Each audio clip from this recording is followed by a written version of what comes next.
Welcome to the September 2017 Economic Update.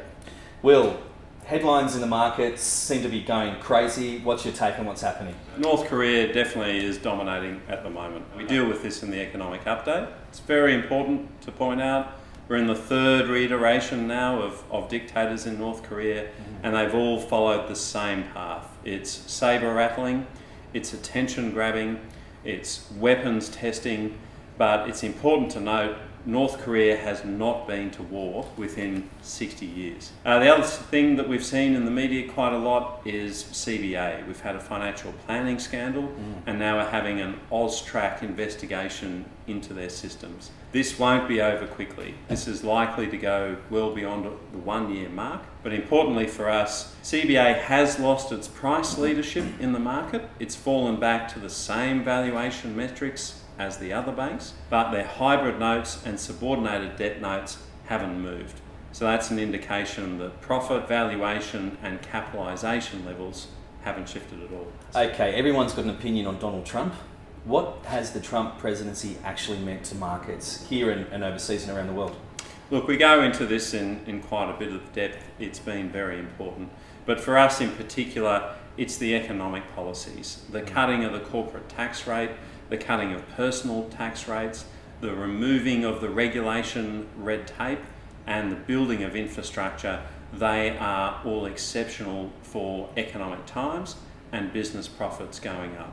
So we do show a graph where you can see the S&P 500 earnings per share is moving up to all-time record highs. Some of the things that Trump does, obviously it's had a social agenda to it that may not have been massively positive. There's also been political effects and trade effects that come out of that. We do touch on that, but the basic underlying premise is, economic-wise, it's been very positive. So is there any risk that the Trump buoyancy in markets is already overpriced, or could there be an impact where it gets pulled back?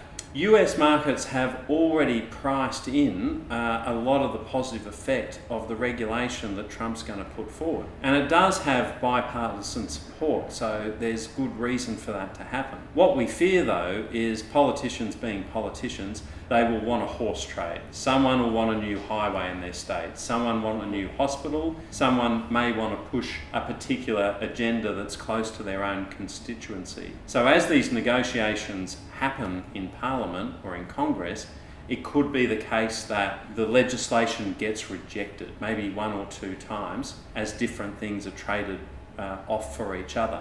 Now that rejection of those pieces of legislation going through may see a price movement back in the US share markets as they start to take some of that positivity back out. Ultimately, in the medium term, we think that this legislation will go through. It'll be very good for US earnings, but one of the key risks is the legislation gets knocked back and the markets start to get less excited. Let's come back to Australia. Where are we on the economic cycle, and where do you expect us to be in the next 6 to 12 months? Look, it's been very frustrating. In the little circle graph that we have of the economic cycle, we've really been sitting on the cusp of a defensive sort of bond-like growth and moving ahead to strong cyclical growth. We've actually been paused here for about 3 years now. When we look at the chart of the Australian share market over the last 3 years, it's been moving in a largely sawtooth action, but it's gone nowhere. The market is at the same level now as it was 3 years ago. Just recently though, with a lot of the positive news coming in from overseas, the European economy is going very well, the US economy is going very well, the news of Chinese growth has been very strong. We always thought that the foreign economies would move first and they would pull Australia along with it. So we think there's more and more evidence building that we're moving into a cyclical growth phase, and that will start to put some capital gain permanently back into our market. Excellent. There's a lot of conjecture that interest rates may start to rise towards the end of next year. What does that actually mean to markets? Look, this will be one of the biggest things that actually happen. So we have had a focus in past economic updates about the fact that the US is on a move to rising interest rates. They've had 4 interest rate rises already, and Janet Yellen has just confirmed a couple of days ago that another one is coming through by December of this year.